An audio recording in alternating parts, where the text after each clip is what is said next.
Let's recall, मैंने galvanic cell construct करवाया था पी और क्यू के इस्तेमाल से। पी और क्यू इस्तेमाल करके मैंने गैल्वेनिक सेल कंस्ट्रक्ट करवाया था। मैं उसके रिएक्शन को लिखता हूं और उसके कंसेप्ट को लिखता हूं। आई होप ये आपने साफ कर दिया, लिख लिया है। मैं इसे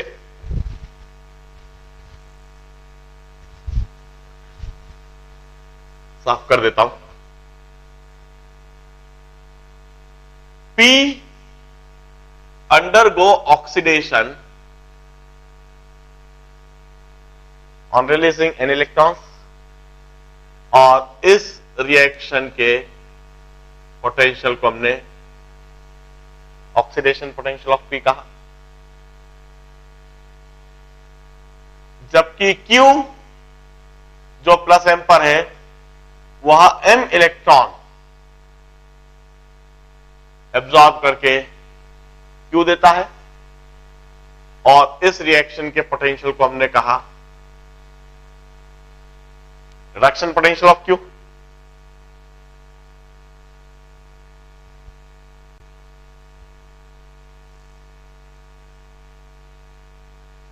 हमने इसे m से मल्टीप्लाई करा, इसे n से मल्टीप्लाई करा, और ओवरऑल गैल्वेनिक सेल कंस्ट्रक्ट करा, और उस गैल्वेनिक सेल में यह रिएक्शन हो रही थी।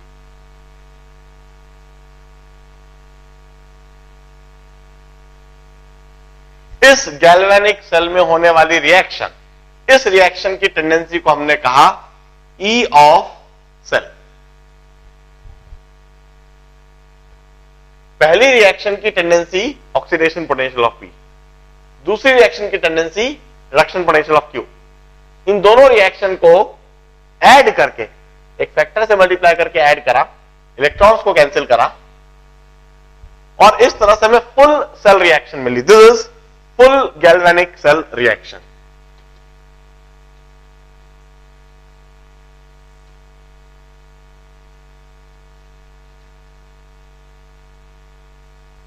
और इस फुल गैल्वेनिक सेल रिएक्शन मतलब क्या?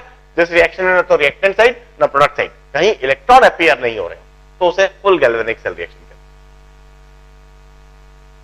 हैं। इस रिएक्शन की टेंडेंसी को, इस रिएक्शन के पोटेंशियल को हम ईएमएफ ऑफ सेल कहते हैं। और हमने लिख दिया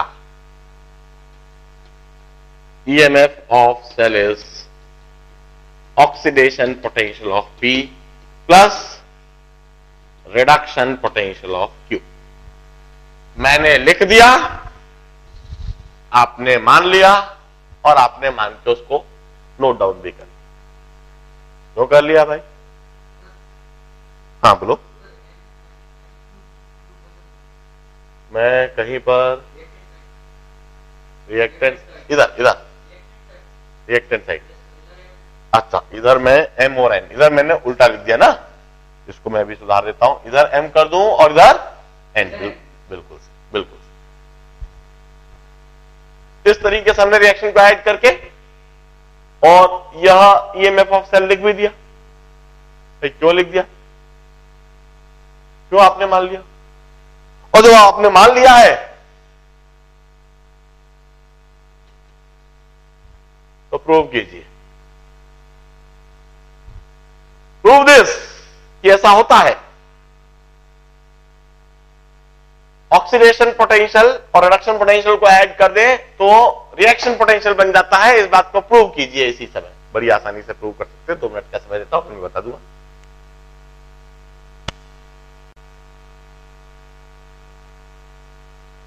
देखिए बड़ी साधारण सी बात है, डेल्टा जी का कंसेप्ट अभी अभी हमने समझ लिया है। डेल्टा जी के कंसेप्ट से बड़ी आसान तरीके से प्रूव हो जाएगा। पहली हाफ रिएक्शन जो है, इस हाफ रिएक्शन में change in Gibbs free energy delta G one, it's minus N F E of P to P plus N.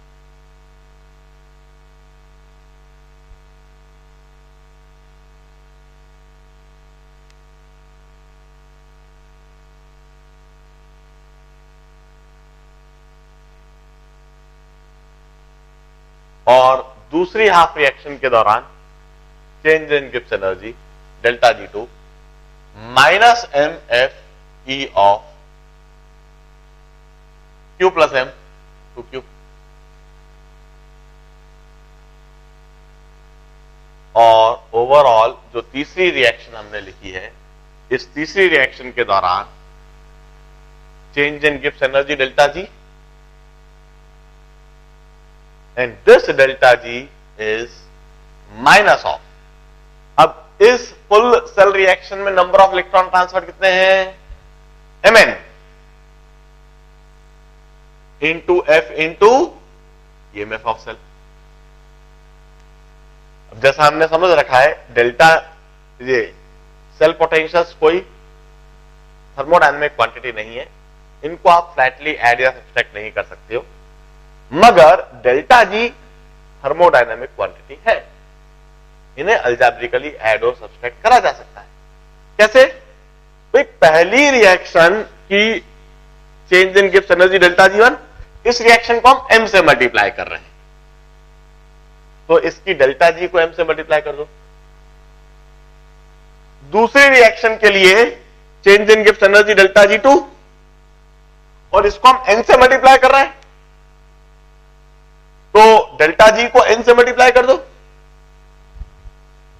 इसे M से मल्टीप्लाई करके और इसे N से मल्टीप्लाई करके फिर हम इन दोनों को ऐड कर दे रहे हैं, तो इन्हें भी अब ऐड कर दो, तो इस तरह से तीसरी रिएक्शन बन जा रही है।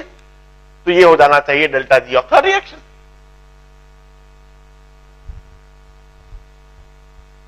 ये अलजेब्रिक एडिशन हो गया थर्मोडायनामिक क्वांटिटीज का। इंटरनल एनर्जी, एंथैल्पी, एंट्रोपी, ये सभी इसी तरह से ऐड की जा सकती है। डेल्टा G को भी हमने इस तरह से ऐड कर दिया, और डेल्टा G1 की जगह यह value minus NFE of P to P plus N into M, plus delta G2 की जगह minus MFE of Q plus M to Q is equal to minus of Mn into F into E of cell.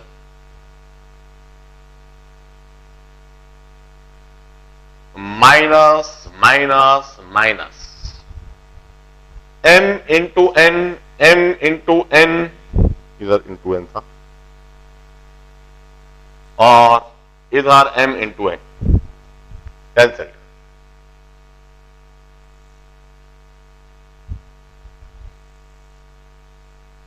F, F, F, throughout cancelled, and we are left with the desired result, oxidation potential of P plus reduction potential of Q is equal to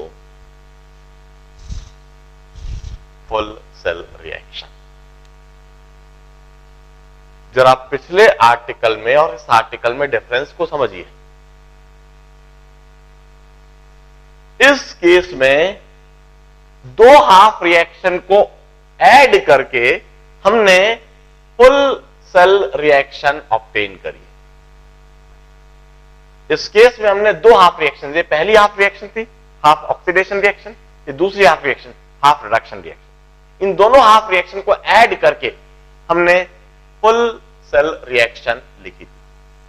जब इस तरह से हम दो half cell reaction को add करके full cell reaction लिखते हैं, तो simply half cell oxidation potential और हाफ सेल रिडक्शन पोटेंशियल को फ्लैटली ऐड कर दें तो हमको फुल गैल्वेनिक सेल पोटेंशियल मिल जाता है हमेशा, जनरलाइज करता है।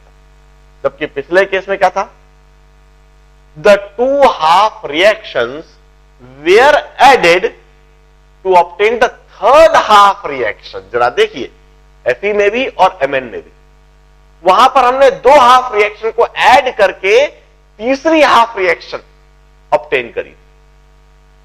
ऐसी स्थिति में हाफ सेल पोटेंशियल्स को रिलेट करने के लिए डेल्टा G के कंसेप्ट में जाना, गिब्स फ्री एनर्जी के कंसेप्ट में जाना अनिवार्य हो जाता है, कंपल्सरी, इट्स मैंडेटरी। बिना उसके आप उनको रिलेट नहीं कर पाएंगे। इस डिफरेंस को बड़े ध्यान से देख लीजिए।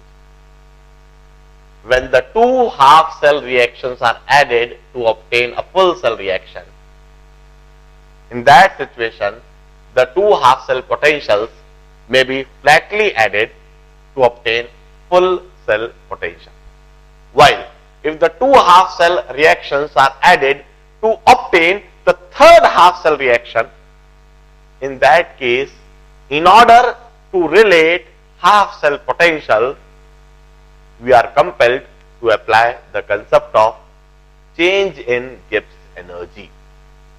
Delta G equal to NFE, वह कंसेप्ट, वह इक्वेशन अप्लाई करके हम डेल्टा जी को रिलेट करके हम हाफ सेल पोटेंशियल्स को रिलेट कर पाते हैं. And that's all about galvanic cell. इसी के साथ गैल्वेनिक सेल के सारे कंसेप्ट, सारी थ्योरी पूरी तरह से समाप्त हुई. इलेक्ट्रोकेमिस्ट्री का दूसरा भाग भी समाप्त हुआ. अब हम स्टार्ट करेंगे इलेक्ट्रोकेमिस्ट्री का तीसरा भाग, that is conductance of cell.